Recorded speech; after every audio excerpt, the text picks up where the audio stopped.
It's time to build our economy from the bottom up and from the middle out, not the top down. That hadn't worked very well.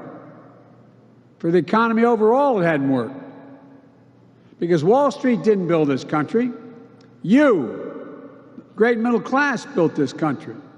And unions built the middle class. And it's time, and this time, when we rebuild the middle class, we're going to bring everybody along. Regardless of your background, your color, your religion, no matter, everybody gets to come along. So today, I'm proposing a plan for the nation that rewards work, not just rewards wealth. It builds a fair economy that gives everybody a chance to succeed. And it's going to create the strongest, most resilient, innovative economy in the world. It's not a plan that tinkers around the edges. It's a once-in-a-generation investment in America, unlike anything we've seen or done since we built the interstate highway system and the space race decades ago. In fact, it's the largest American jobs investment since World War II. It will create millions of jobs, good-paying jobs. It will grow the economy, make us more competitive around the world, promote our national security interests, and put us in a position to win the global competition with China in the upcoming years. It's big, yes. It's bold, yes. And we can get it done. It has two parts: the American Jobs Plan and the American Families Plan. Both are essential to our economic future.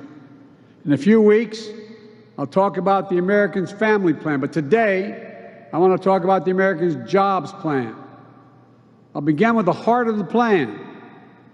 It modernizes transportation infrastructure, our roads, our bridges, our airports. I just left your airport. The director of the airport said we're about to renovate the airport. Is that right, Mr. County Executive? We're going to innovate. We're going to employ thousands of people. And she looked at me and said, I can't thank you enough for this plan. It grows the economy in key ways. It puts people to work to repair and upgrade that we badly need. It makes it easier and more efficient to move goods, to get to work, and to make us more competitive around the world. Some of you local officials know when someone wants to come in the area and a company wants to invest, what do they ask? Where's the first rail bed? How can I get to the railroad? What access to the interstate do I have? What's the water like? Tell me about it. It goes on and on. It's about infrastructure. The American Jobs Plan will modernize 20,000 miles of highways, roads, and main streets that are in difficult shape right now. It'll fix the nation's 10 most economically significant bridges in America that require replacement. Remember that bridge that went down? We got 10 most economically significant bridges with more commerce going across it that need to be replaced. We'll also repair 10,000 bridges, desperately needed upgrades to unclog traffic, keep people safe, and connect our cities, towns, and tribes across the country. The American Jobs Plan will build new rail corridors and transit lines, easing congestion, cutting pollution, slashing commute times, and opening up investment in communities that become connected to the cities and cities to the outskirts, where a lot of jobs are these days.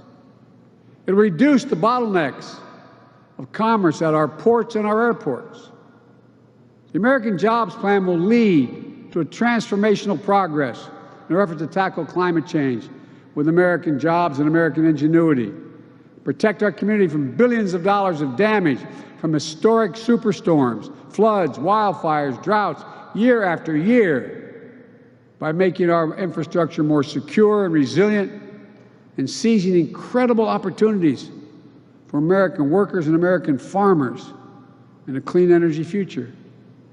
Skilled workers, like one we just heard from, building a nationwide network of 500,000 charging stations, creating good-paying jobs, by leading the world in the manufacturing and export of clean electric cars and trucks. We're going to provide tax incentives and point-of-sale rebates to help all American families afford clean vehicles of the future. The federal government owns an enormous fleet of vehicles, which are going to be transitioned to clean electric vehicles and hydrogen vehicles right here in the United States of America, by American workers, with American products. When we make all of these investments, we're going to make sure, as the executive order I signed early on, that we buy American. That means investing in American-based companies and American workers. Not a contract will go out that I control that will not go to a company that is an American company with American products all the way down the line and American workers.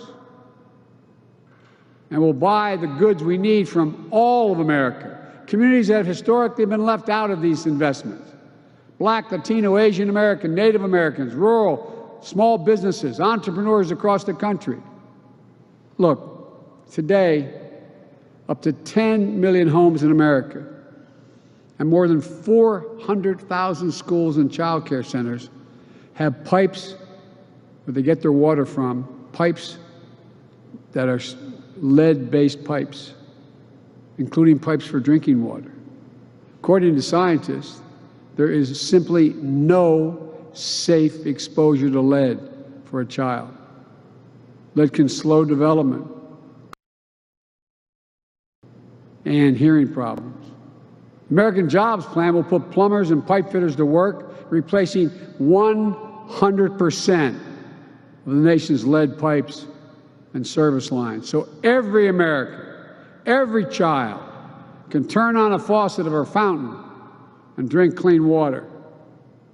With each $5,000 investment, replacing a line that can mean up to $22,000 in health care costs saved. Chance to protect our children, help them learn and thrive. We can't delay. We can't delay another minute. It's long past due. You know, in America, where the early interest was in internet, this thing called the internet that we invested. We invented the early internet. It was invented here. Millions of Americans, though, lack access to reliable high-speed internet, including more than 35% of rural America. It's a disparity even more pronounced during this pandemic. American Jobs will make sure every single American has access to high-quality, affordable, high-speed internet for businesses, for schools. And when I say affordable, I mean it. Americans pay too much for internet service. We're going to drive down the price for families who have service now and make it easier for families who don't have affordable service to be able to get it now. As we saw in Texas and elsewhere, our electrical power and power grids are vulnerable to storms, catastrophic failures, and security lapses, with tragic results. My American Jobs Plan will put hundreds of thousands of people to work, line workers, electricians, and laborers, laying thousands of miles of transmission line, building a modern, resilient, and fully clean grid, and capping hundreds of thousands of literally orphan oil and gas wells that need to be cleaned up because they're abandoned, paying the same exact rate that a union man or woman would get having dug that well in the first place. We'll build, upgrade, and weatherize affordable, energy-efficient housing, commercial buildings for millions of Americans. Even before the pandemic, millions of working families faced enormous financial and personal strain trying to raise their kids and care for their parents at the same time, the so-called sandwich generation, or family members with disability. You got a child at home, you can't stay home from work to take care of that child. unless you lose, the child's at risk, or you lose your job, or you have an elderly parent you're taking care of. And seniors and people with disabilities living independently feel that strain as well, but we know if they can remain independently living, they live longer. American Jobs Plan is going to help in big ways. It's going to extend access to quality, affordable home community-based care. Think of expanded vital services like programs for seniors.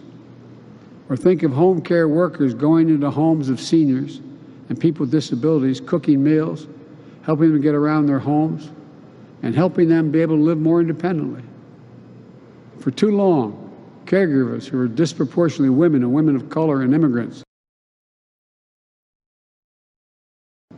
This plan, along with the American Families Plan, changes that with better wages, benefits, and opportunities for millions of people who will be able to get to work in an economy that works for them.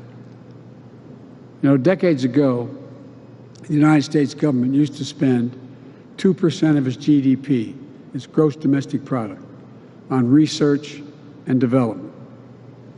Today, we spend less than 1%. I think it's 0.7%.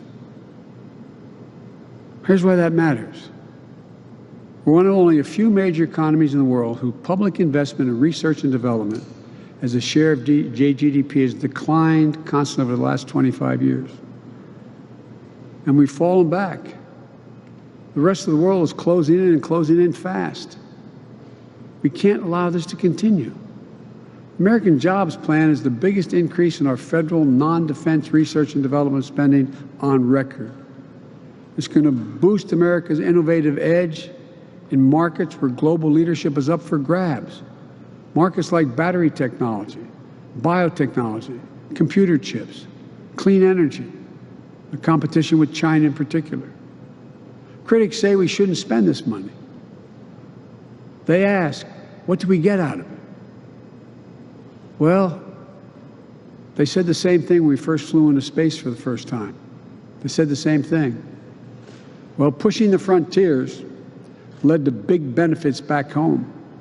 When NASA created Apollo's digital flight control system, unheard of at the time, it led to technologies that help us today to drive our cars and fly our planes. When NASA invented ways to keep food safe for the astronauts, it led to programs that have been used for decades to keep food safe in supermarkets. At least 2,000 products and services have been developed and commercialized as a result of American space exploration. GPS has helped us find each other.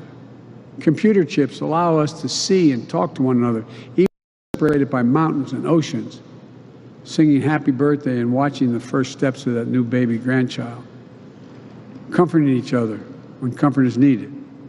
Think about what it means to you and your loved ones. We just have to imagine again. I had a long discussion with Xi Jinping, leader of China, and he called to congratulate me. We spent 2 hours on the phone. And he said, and I was astonished, my national security team and the China experts who were on the line, he said, you've always said, Mr. President, that you can define America in one word: possibilities. That's who we are. In America, anything's possible. Like what we did with vaccines a decade ago that laid the foundation for COVID-19 vaccines we have today. Like we did when the interstate highway system that transformed the way we traveled, lived, worked, and developed. Americans could visit relatives anywhere in the country with just a family station wagon. Business here in Pittsburgh could load up a truck and get a product to Portland or Phoenix. To this day, about a quarter of all the miles Americans drive each year on one of those very original highways. Imagine what we can do, what's within our reach when we modernize those highways. You and your family could travel coast to coast without a single tank of gas on board a high-speed train. We can connect high-speed, affordable, reliable internet wherever you live.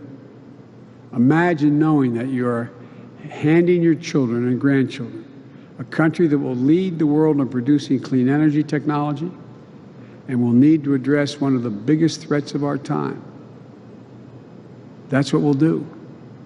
Altogether, along with the American Rescue Plan, the proposal I put forward will create millions of jobs, estimated by some Wall Street outfits over 18 million jobs over 4 years. Good paying jobs. It also works to level the playing field, empower workers, and ensure that the new jobs are good jobs that you can raise a family on, and ensure free and fair choice to organize and bargain collectively.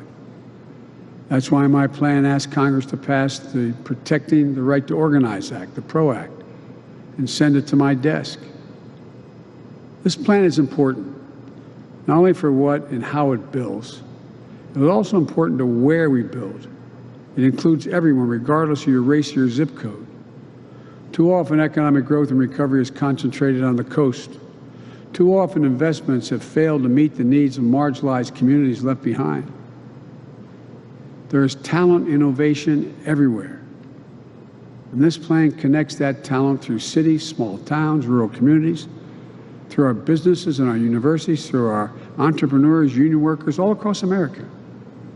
We have to move now, because I'm convinced that if we act now, in 50 years, people are going to look back and say, this was the moment that America won the future.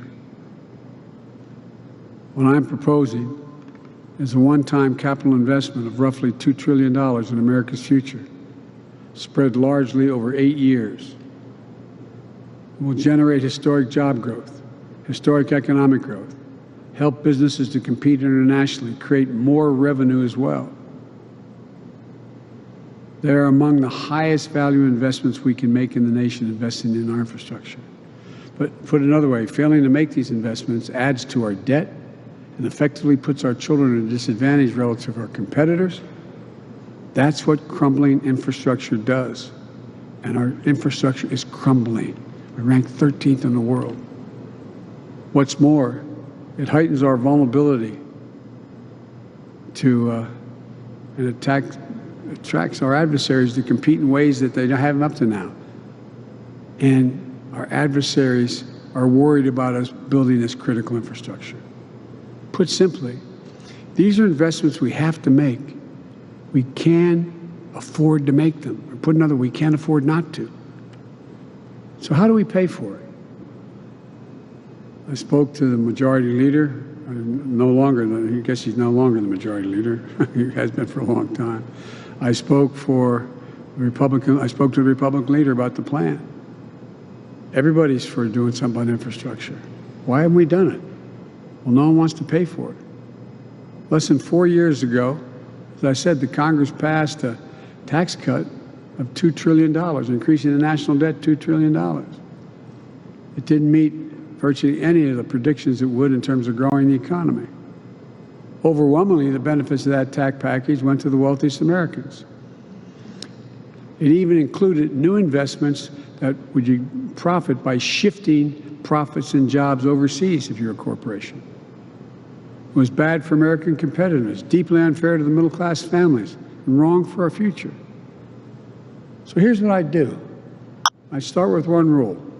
No one, we say it again, no one making under $400,000 will see their federal taxes go up, period. This is not about penalizing anyone. I have nothing against millionaires and billionaires. I believe American capitalism. I want everyone to do well. But here's the deal. Right now, a middle-class couple, a firefighter and a teacher, with 2 kids making a combined salary of, say, $110,000, $120,000 a year, pays 22 cents for each additional dollar they earn in federal income tax. But a multinational corporation that builds a factory abroad, brings it home and sells it, they pay nothing at all. We're going to raise the corporate tax. It was 35%, which is too high. We all agreed 5 years ago it should go down to 28%, but they reduced it to 21%. We're going to raise it back to up to 28%. No one should be able to complain about that. It's still lower than what that rate was between World War II and 2017. Just doing that one thing will generate $1 trillion in additional revenue over 15 years. In 2019, an independent analysis found that there are 91, let me say it again, 91 Fortune 500 companies, biggest companies in the world, including Amazon, that use various loopholes so they pay not a single solitary penny in federal income tax. I don't want to punish them. That's just wrong. That's just wrong. A farmer and a teacher paying 22%. Amazon and 90 other major corporations paying zero in federal taxes. I'm going to put an end to that. Here's how we'll do it. We're establishing a global minimum tax for U.S. corporations at 21%. We're going to level the international playing field. That alone will raise $1 trillion over 15 years. We'll also eliminate deductions by corporations for offshoring jobs and shifting assets overseas. You do that, you pay a penalty. You don't get a reward in my plan. And use the savings from that to give companies tax credits to locate manufacturing here and manufacturing and production here in the United States. And we'll significantly ramp up the IRS enforcement against corporations who either fail to report their incomes or underreport. It's estimated that could raise hundreds of billions of dollars. All this adds up to more than what I proposed to spend in just 15 years. It's honest, it's fiscally responsible, and by the way, as the experts will tell you, it reduces the debt, the federal debt over the long haul. But let me be clear, these are my ideas on how to pay for this plan. If others have additional ideas, let them come forward. I'm open to other ideas so long as they do not impose any tax increase on people making less than $400,000.